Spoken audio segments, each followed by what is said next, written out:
Ladies and gentlemen, Steve Jobs. I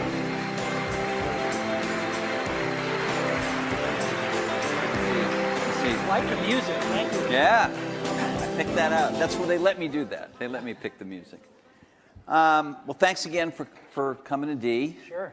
And I thank Howdy. you. Thank you in advance for the joint session with Bill Gates we're going to do tonight. We're not going to talk about that now, but thank you for doing that. Let me ask you a question that may seem odd. You've changed the name of Apple this year, and you certainly have this enormous business that I think 10 years ago people wouldn't have expected you to have in music. So what businesses is Apple in? Yeah, Apple's in 2 businesses today and a hobby, and we're about to add a 3rd business. So we'll very shortly be in 3 businesses and a hobby. A hobby. A hobby. Okay. And the businesses are, one, our Mac business, which we love and is growing really well. The second is our music business, and each of those 2 are about $10 billion businesses for us. And the 3rd business we're about to get in is the phone business, handsets. You have a phone? You're about to have a phone? About to have a phone. I had no idea. Yeah. Yeah. Okay. And I'll send you one. Thanks. And then the hobby is Apple TV. And it's the reason I call it a hobby is because a lot of people have tried and failed to, make that a business. Everybody from, TiVo to Microsoft to, everybody's tried. And it's a hard problem. And so we're trying.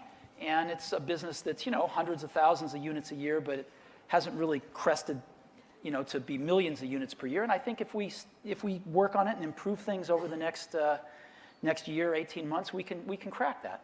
I want to come back to that because you have something to show related to Apple TV today. In your first couple of appearances here, I asked you, you gotten good critical reviews on the Macs that you did after you came back to the company, and you introduced the iMac and the new laptops and so forth. But your share, the needle didn't seem to move on your share. From what I can tell, something is happening with share there, or at least with sales. So talk about the Mac business and where you think it is. Well, we all use Macs at Apple. We love the Mac. And so we're steadily trying to improve things, as everybody in our industry is. And we think we make the best notebooks in the world. We think we make the best desktops in the world. And our share in notebooks is ahead of the industry. We're about 2/3 notebooks, 1/3 desktops, and the industry is about 40% or so notebooks. And we've always been a little ahead there. And I can see a time when notebooks are even going to be 80, 90% of what we sell. We're also always improving our operating system. Generally, we have a release every 18 months or so. And we had a really big release about 18 months ago that we didn't get much credit for, but it was actually Mac OS X Tiger, which is our current release, on Intel. Because we switched the whole product line to Intel processors. And that's for anyone that's ever tried to do anything like that, that's a huge thing to do.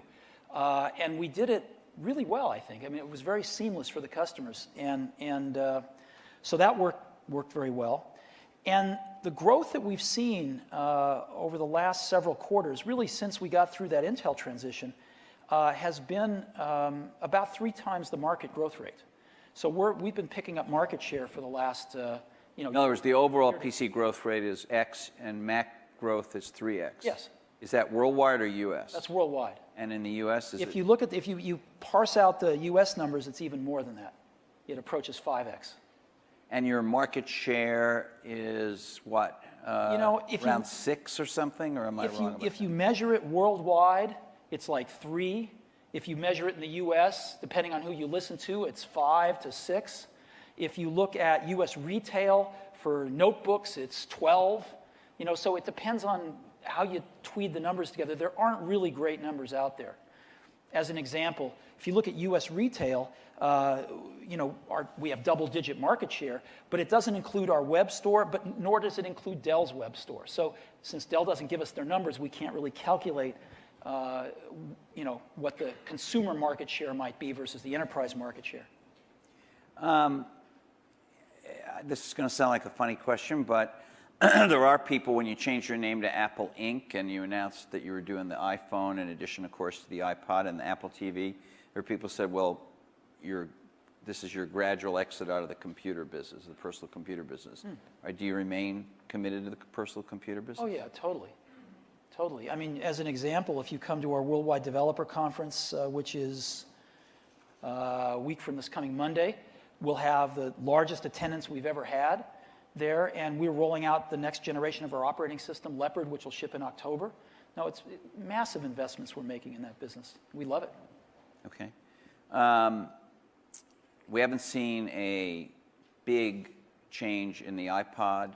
If we put iPhone aside, and you did identify it as a separate business. I know there's an iPod in the iPhone, but for a while, are you planning some big new iPod model or iPod platform or change? So a while means since last September.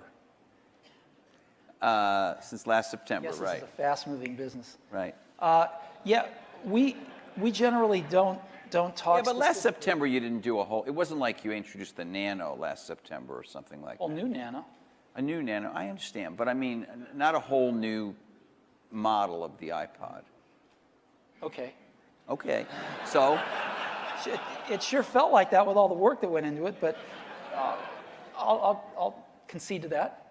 So I wasn't taking your feelings into account. I was just looking at the. So, as we look forward, all I should really say is that we're working on the best iPods that we've ever worked on, and they're awesome.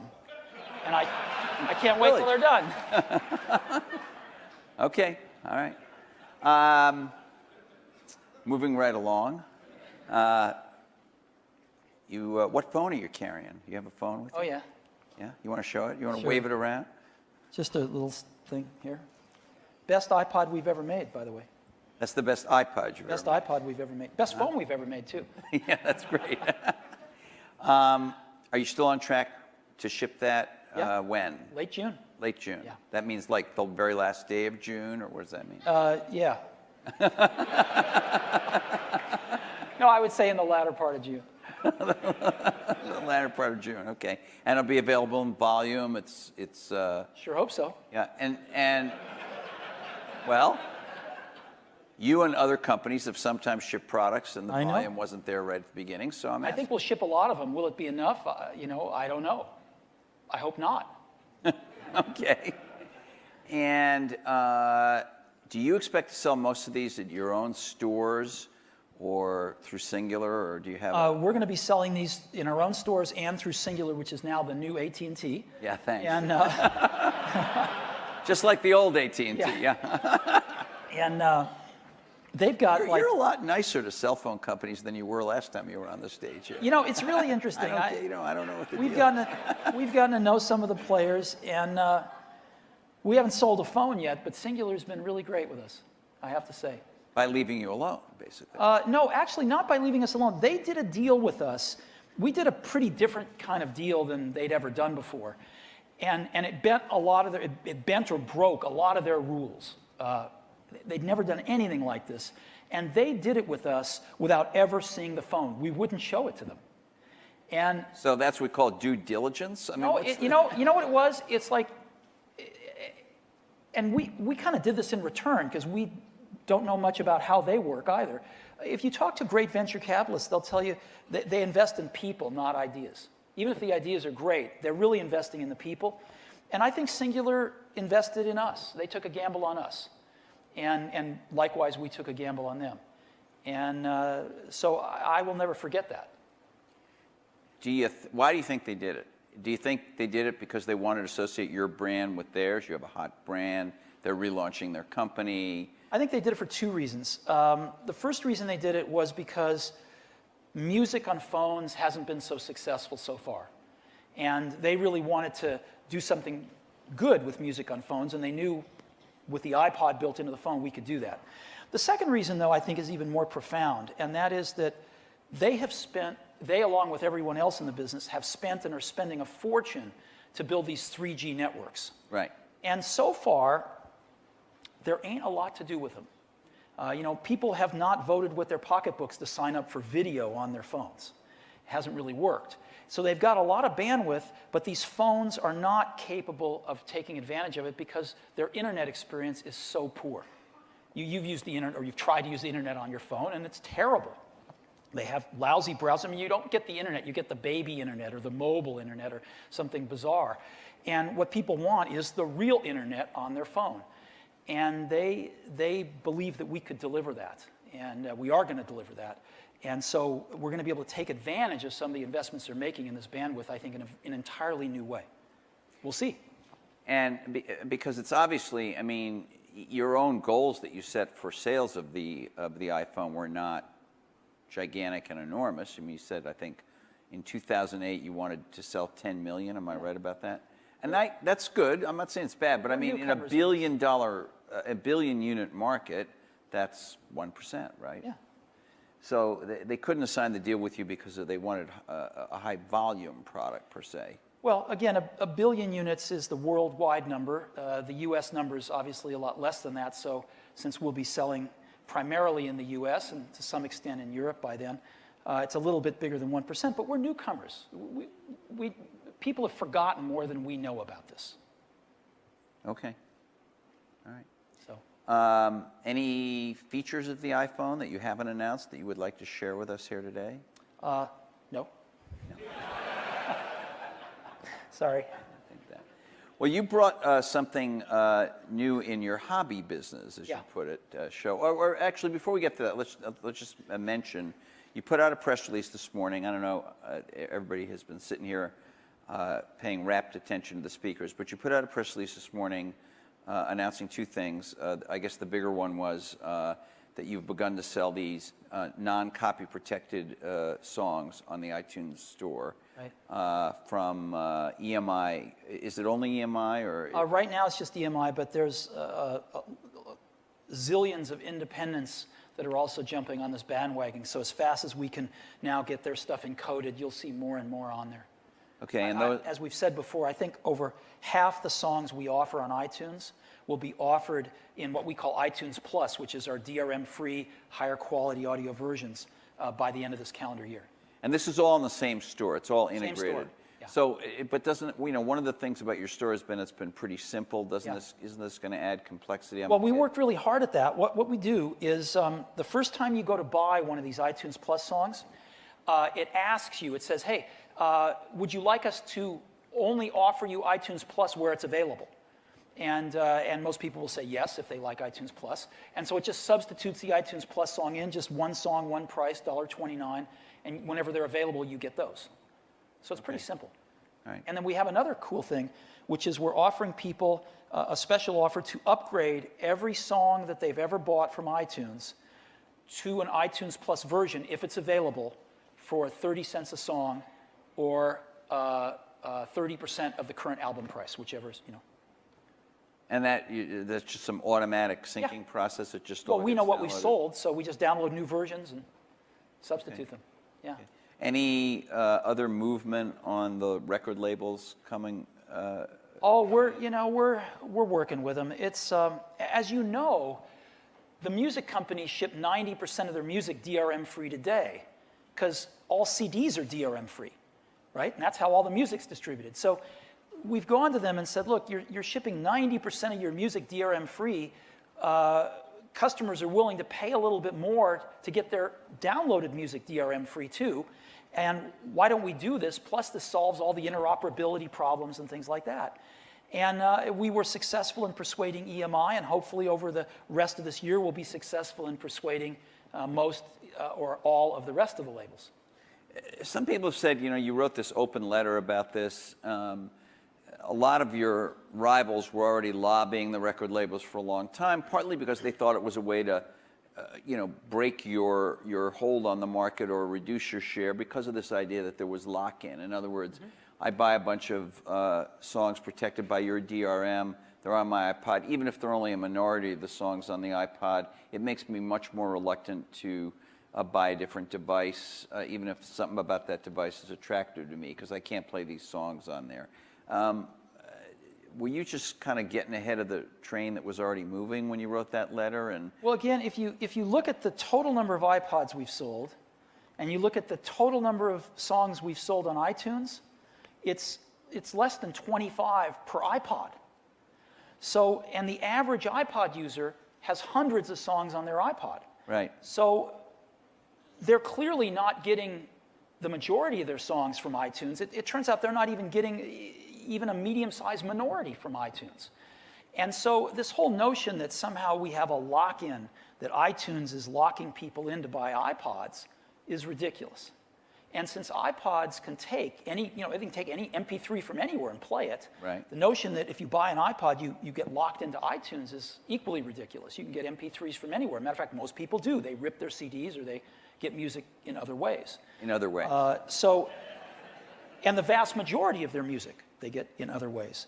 So the way we've always felt is if we have the best music player, we're going to sell iPods. If we have the best music store, we will continue to pioneer people buying music. And we work really hard on both of them, but we've never felt that one was significantly helping the other. We felt that we had a great solution here, and people were using well, your business, or this part of your business, is really the iPod.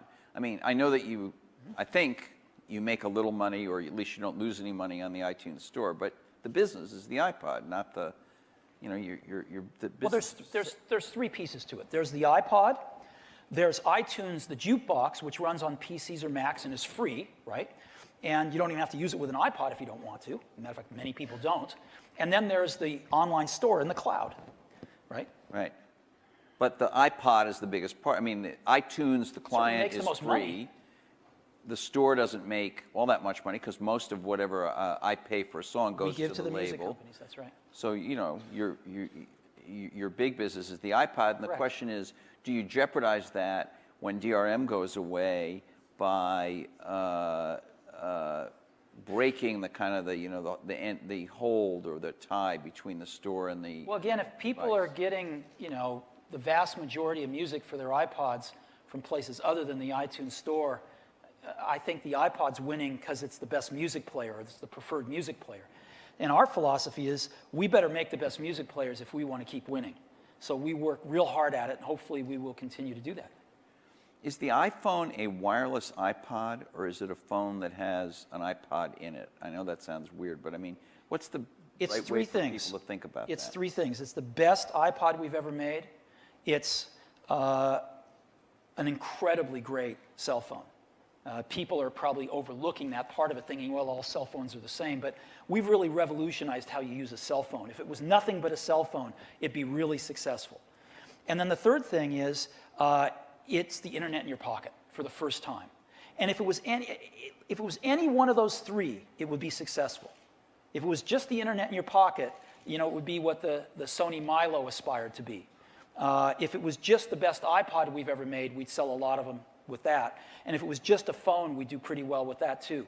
But it's all three of them, and they play off each other. How much debate was there?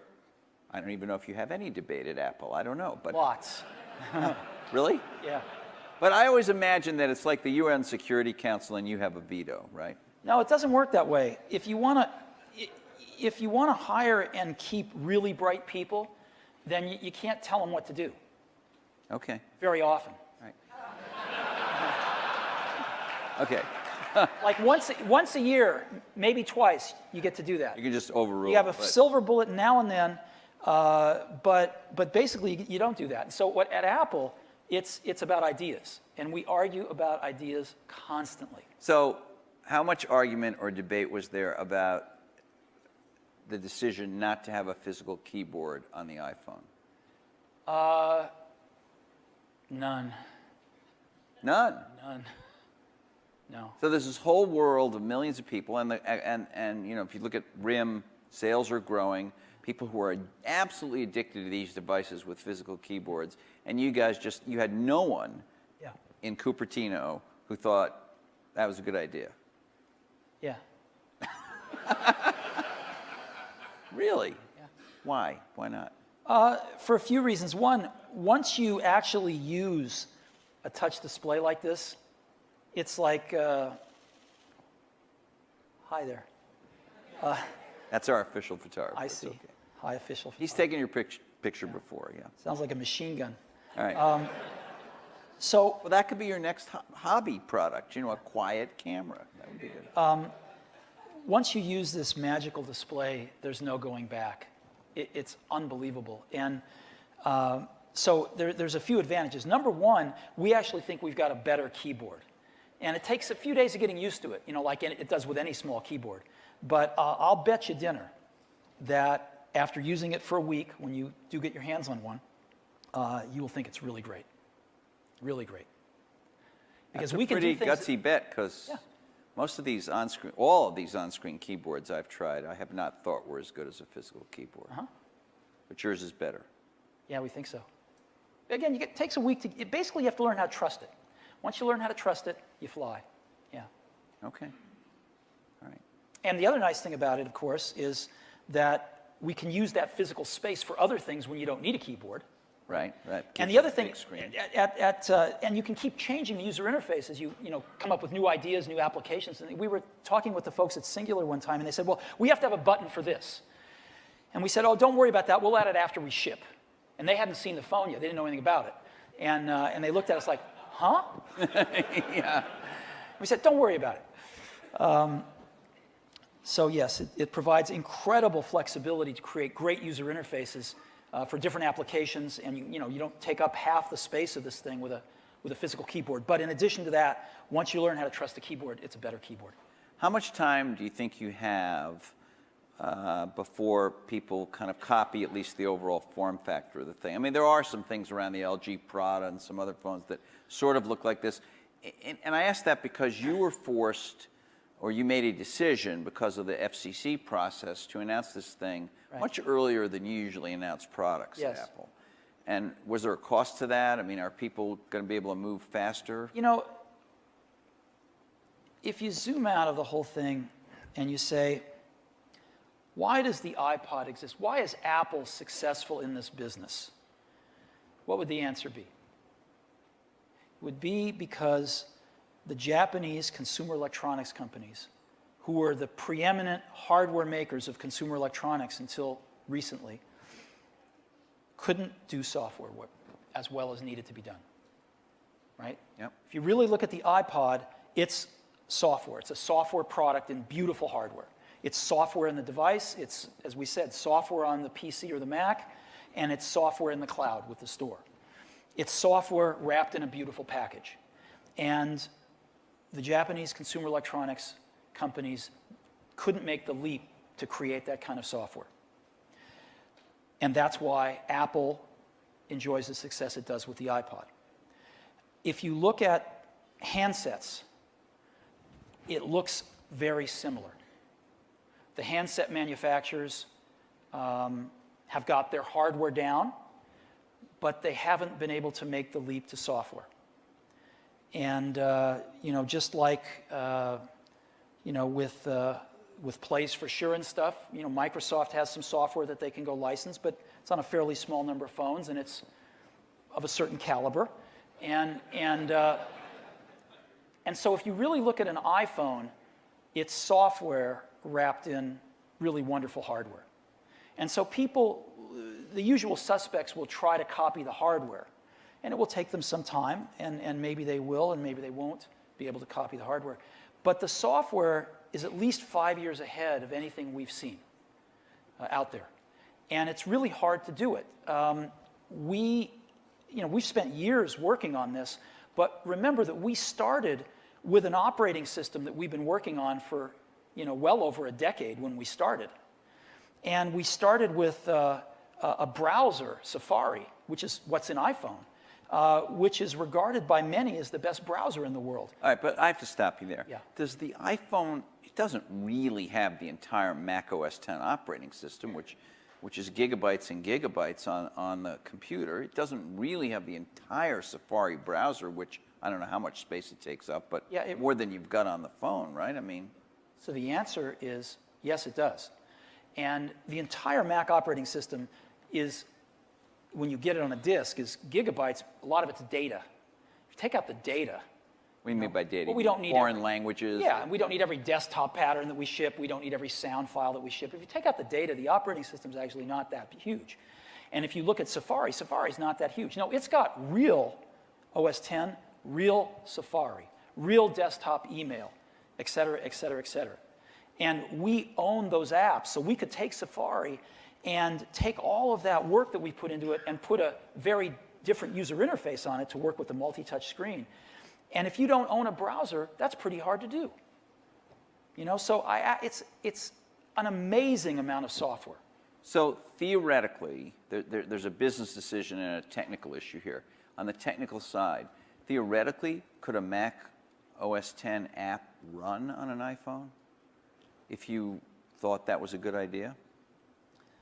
Well, we don't think that's a good idea. Yeah. And obviously, we don't want to have a mouse on our phone, and we don't have pull-down menus and things like that. So we think there's a very different user interface for the phone. Okay. Talk to me, I want to get up and do this demo in a second, but to lead up to that, one of the big kind of holy grails has been to have a great pocket internet device, and you're working on that.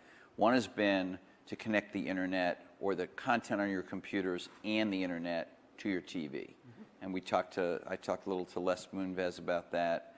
Obviously, Microsoft has, as you pointed out, made some previous efforts. Sure. They have a new effort where the Xbox sort of serves that function, and there are, millions of Xboxes out there.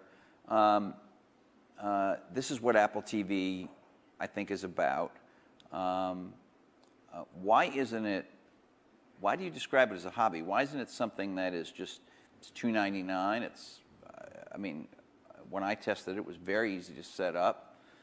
You can bring it into a house that has absolutely no other Apple products in it. It could be an all Windows household. Right. As long as you have iTunes on those machines, your photos and all that stuff will show up on your TV. Why isn't it like dead simple to imagine people wanting to buy that in large numbers? I think what everybody's tried, and the place where we've come from too, is coming from the personal computer market. You first think about getting content from your PC into your living room on your widescreen TV. And I'm not so sure that's really what most consumers want. Yeah, it's great to show your photos. It's great to play your music that you have on your PC wirelessly and get that all on there. But we tend to think of that as the entree. And the more we think about this, the more we think that might just be the peas on the side, And that the entree really might be things that you get directly from the internet. But interestingly, when you introduced Apple TV, it was only the peas that you were talking about. So today, we're learning. Today, are you going to talk about the? Yeah, I brought something to show you if you'd like. Okay, let's do it. I'm telling you, Leopard delayed again. He's so mesmerized by these. So again, it's one more piece of the puzzle, but it's amazing how fun it is to watch this stuff in your living room rather than just on your computer. So this is the first thing or additional feature of Apple TV that goes right out to the internet and gets you something other than a preview. You can actually get full videos. Why not just build in a feature that lets me go anywhere on the internet and get any video that's out there? That's a good idea. Yeah, let's do it. Are you going to do it? I think in the fullness of time, I think that all these things are going to percolate from us, from others, and there'll be all sorts of interesting things happening, and we're going to be there with our collection of interesting things. But you're going to have a collection of interesting things rather than me, the user, with my Apple TV. Like if I have a Mac, I can go anywhere on the internet and see anything. With an Apple TV, it looks like you're doing it in a little more structured way. Why? Why not put some kind of browser, video browser or something on there? Oh, I think maybe you'll see stuff like that. I think a normal web browser is not necessarily what people want in their living room. But I think you will see stuff like that. Yeah. Okay. And so even with the human slingshot and the quick change That's lady, my species. That's that's not going to take it from a hobby to a real business. I use the word hobby just because it's a little provocative in the sense that the iPod started this way. The iPod's a really great phenomenon today, and it's a big business today, but it started off a little smaller. And it started off feeling a lot like this. So. Okay. And but you're committed to this. Totally. Oh, yeah. Television it's really a set-top box that. No, it's not a set-top box. Things. I mean, that's what screwed us up. I don't mean it's a cable box, but it's another set-top box, right? Well, that's not how we look at it. That's what screwed us up for a few years. Is we've wanted to do this for a few years, and we thought of it as a set-top box replacement. And the minute you're going to replace the set-top box, you get into an entire, real gnarly set of problems. You know, because you have to have the cable cards, and you have to kind of go through the cable companies to get to market. And they use this very strange software called OCAP that you have to implement so that you can implement their billing systems and all sorts of other things like that. And we would never, that just isn't something we would choose to do ourselves. And so we didn't do it. We didn't do it because we couldn't see a go-to-market strategy that made sense. But then one day we realized, wait a minute, there's a lot more DVD players out there than there even are set-top boxes. We don't have to replace the set-top box. The DVD player didn't replace the set-top box. We just have to be, we want to be a DVD player for this new internet age. And that's what we can be. And so our model for Apple TV is like a DVD player for the internet. So when you bring an Apple TV home, or an iPhone actually, and you want to connect it to the computers in your house, yeah. And let's say they're all Windows computers, right. All you need is iTunes software, right? Right. You don't need to go into the Windows control panel and set up, you know, they have their method for setting up a network and connecting devices and all, but you just take care of that all inside iTunes. Well, yeah, you did it. You know what it's like. I know. So the question is, how many copies of iTunes are out there? Lots. No, but I mean, okay. Compared to the number of iPods, is it 50% more than the number of iPods, or several times more? Several times. So there's like 100. I think your announced figure of iPod sales is 100 million. You're saying this could be 300 million copies of iTunes, or more. Or more. Yeah. That makes it one of the most ubiquitous correct. pieces of software out there. Yeah. Obviously, not as much as say Windows or something, but there's a lot. There's a ton of them, and almost all of them are on Windows computers. Statistically, yes. Statistically, in reality, in this particular dimension, they're all on Windows computers. Right? So that makes you an enormous Windows software developer. We are. How does that feel? Well, we've got cards and letters from lots of people that say that iTunes is their favorite app on Windows. Uh-huh. But I mean, I knew you. You know, I think here at D actually. It's like giving a glass of ice water to somebody in hell.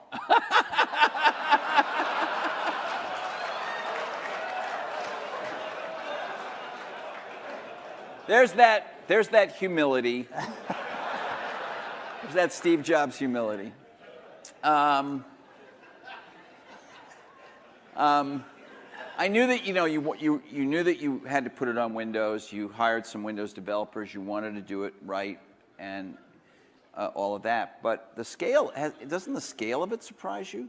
I mean, over and above however you feel about the success of the iPod itself, people don't pay attention to this. But this piece of software is just like on all these Windows computers. The scale of a lot of things we're doing surprises me. It's just, yeah. I mean, I never thought we'd ship 100 million iPods, you know? Never. No. Even when you're not known as a guy who lacks confidence, so you must have thought it was going to succeed, right? Yeah, but 100 million, for us, it's a very big number. Right. The bigger number for you is the 80% share or the 75% share or whatever it is, right? I mean, that's not a kind of a share number you're used to. Well, I suppose we'd rather ship 100 million and have a lesser share than have 80% of a 10 million unit market, but... do you think video on portable devices is a success, is a big deal? Do people want it? And it's not only, I mean, I remember when you were here at one point and you said you didn't think people wanted to watch video on small devices. Yeah. And then even after you shipped it, you made some statements that you personally weren't 100% sure how many people wanted to do it. I was definitely more skeptical than customers.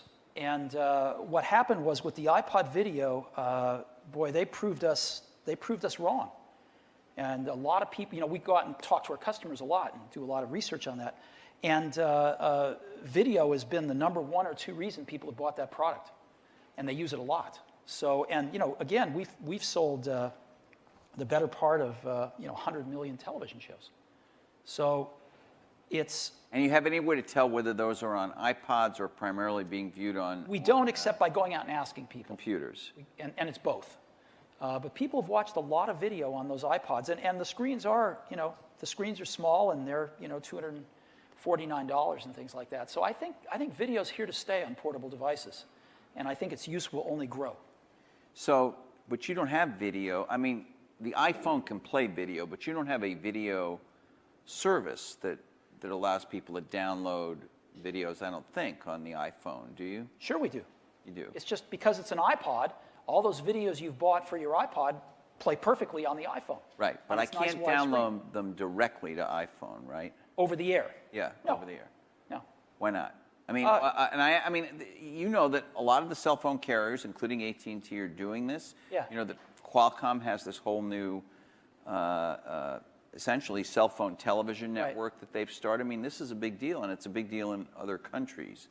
Yeah. You're bringing out this phone with this Well, huge people have screen. tried it with music so far, and it's failed. And part of the reason that it's failed is that a phone isn't necessarily the best place for discovering or browsing through large catalogs of music to figure out what you want to buy. All right. And then when you download it to the phone, it costs more money because the airwaves cost more than the terrestrial internet. And then when you get it on your phone, you've got to sync it back to your PC anyway, because if you lose your phone or trade in your phone, you don't want to lose a few $100s worth of music. So you can either buy it on your phone for more money in a less good environment and sync it back to your PC, or you could buy it on your PC in much bigger screen, easier way to buy, and then sync it to your phone. And we've got 100 million iPods we've sold that people know how to sync to their PCs. They know how to buy music on iTunes, and it's just second nature to just sync it to the iPod. So you have no plans at the moment to put any version of the iTunes store, either for music or video, on the iPhone itself, despite the fact you have a big screen and you have this non-baby operating system. And you certainly have nothing to announce today. Oh, really? Okay. All right. Well, why don't we take some questions, and then we'll go to lunch. Yes, sir. Hi, Steve. Eben Pagan, Hot Topic Media. I read in an article that you personally still pick up the phone and call to recruit people. And I'm wondering, you have any tips on what you look for and how you look for it in talent?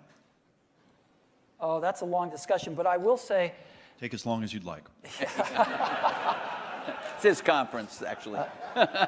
I would say that I think, in our businesses, we don't build $4 billion semiconductor fab facilities that provide barriers to entry to competition and things like that.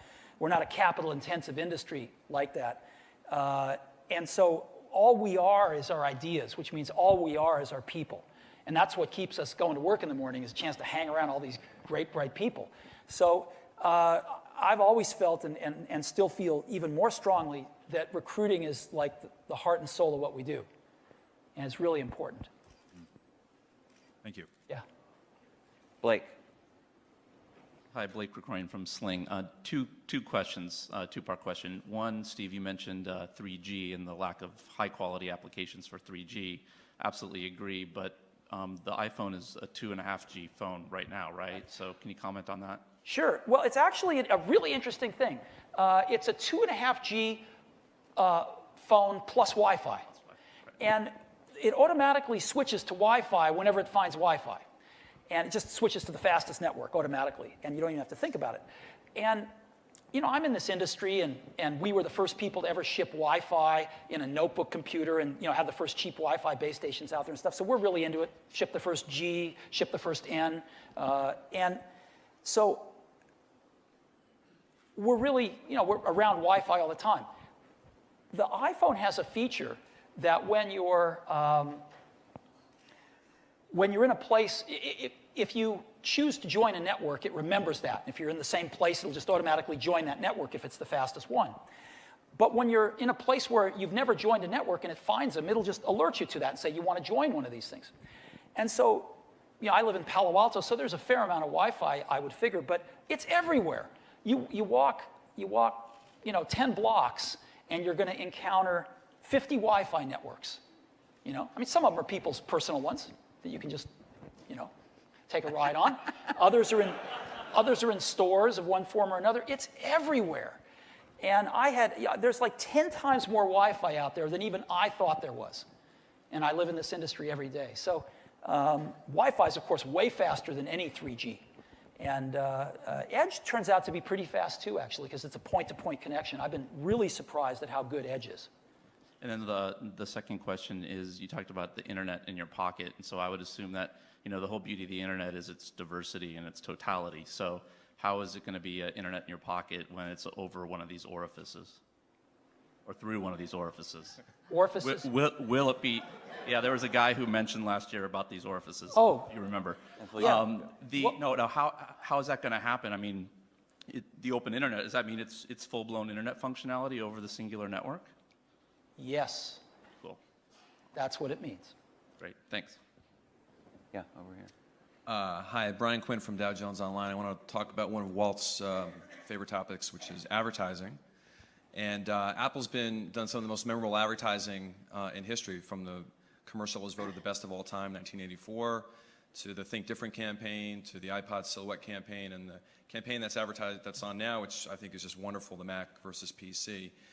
The question I asked you, though, is more about media choice. And when you think of Mac, you wouldn't say arguably, but the far superior operating system. But for the most part, Apple has really never advertised Mac on the internet. Those of us who sell online advertising think of what a great opportunity, because 95% of the people that would see your Mac advertising are using the inferior product. And I'm just curious about if you see that as an opportunity that you've missed, or it's just not top of mind. But advertising the Mac, actually, a lot of people are using an inferior product, would seem to be a good opportunity. Well, without getting into that, I can say that our Mac versus PC campaign, we do advertise on the internet quite a bit. But not on those porn sites that you were talking about. Over here. Brian Deere from Eventful.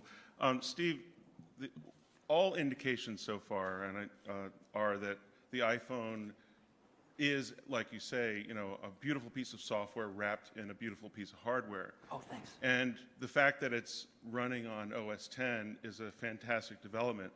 I think I would speak for many developers, perhaps thousands of independent developers, who would love to write apps for that platform, because I believe it's going to be a tremendous platform for the future. But the indications are so far that it's closed, and I was wondering if you could comment on that, and do you see it opening up for developers in the future? Sure, it's a good question. This is a very important trade-off between security and openness, right? And what we want is we want both. We want to have our cake and eat it too. And so we're working through a way. We've got some pretty good ideas that we're working through. And I think sometime later this year, we will find a way to do that, because that is our intent. Find a way to open it up so that third-party developers Find a way to can let do it. third parties write apps and still preserve the security. But at the start, until you get that in place. Until we can find that way, we can't compromise the security of the phone. This is something Is that this has a to network issue? Is this an AT&T issue? I mean, when you say the security of the phone? I won't mention names, but I've used, we've all used a lot of smartphones that crash more than once a day. And the more third-party apps you put on them, the more they crash. And we don't, nobody's perfect, but we'd sure like our phone not to crash once a day or more. And so we would like to solve this problem. I think we're going down some really good avenues to do it. If you could just be a little more patient with us, I think everybody can get what they want. Thank you. Yep. Over here. Jim Balcom with Polyfuel.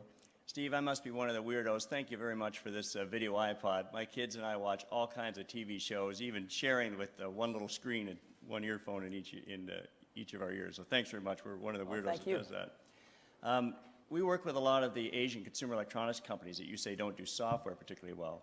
And we're working to try and help enable them to run extended runtimes on their portable devices so that they can get these devices to deal with live TV. And one of the things that they complain about is that limited battery runtime is one of the things that's limiting their ability to do that, or people to buy that. What's your view on that?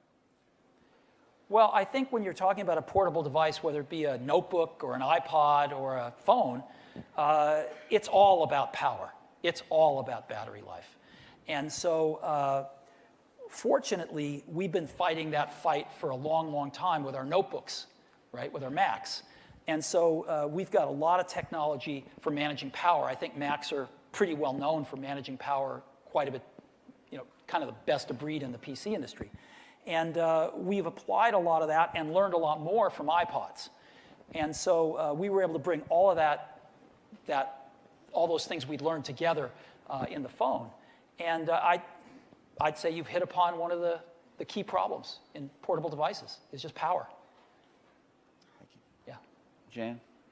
Steve, first of all, thank you also. I'm a 20-year-plus Mac addict and still hooked. I wanted to ask you a question. 2 years ago when you were here, you'd had a really rough time, and I asked you how you were. Apple is healthy, and you had been through all kinds of hell. 2 years later, 2.5 years later, how are you now? Oh, thank you. I'm still vertical. Yeah, I'm feeling great. Thank you. You look great. Thanks. Okay, thanks. Dave Jaworski with Pass Along Networks, and we have about 2 million songs in MP3 format today that we use to power FYE, Sam Goody, and other brands. And when we have the EMI catalog, it will be MP3. You talk about interoperability and how DRM-free opens that up, but your DRM-free is AAC. So if I have a Sony reader that plays MP3 files, I can play any song I buy in MP3 format or that I rip from CDs. If I have my Garmin GPS, it will play MP3 files. But if I buy DRM-free from iTunes, I have to go through a transcoding process, and the consumer doesn't really understand transcoding, or else they have to rip it and burn it. In their case, they're no better off than they were with buying a DRM file, and they lose all the metadata, the artist name, the track name. Why not make Apple's DRM-free mean MP3 and get rid of the confusion that is being created for the consumer? Well, the answer, first of all, let me point out a few things. Number one, of course, all the MP3s that you guys sell will play just fine on iPods. And number two, the reason we chose AAC in the first place is for a given data rate, it's significantly superior to MP3 in its audio quality. So it's a much better encoder. And we don't own it. We license it. Anyone can go license it. As a matter of fact, a bunch of people have. Microsoft has. Most of the players out there have gone and licensed AAC, and they do play AAC. So I'm sure you can name a list of people that don't, but they can easily go out and license it, and they'll play it. But most of the big players out there now do play AAC, because A, it is a superior codec, and B, they want to be able to play stuff that iTunes, people rip their CDs in iTunes, and most of them choose to rip it into AAC. They want to be able to play that stuff, and they can today. Anyone can go license AAC. It is a totally open standard. And they're not licensing it from you. They're not licensing it from us.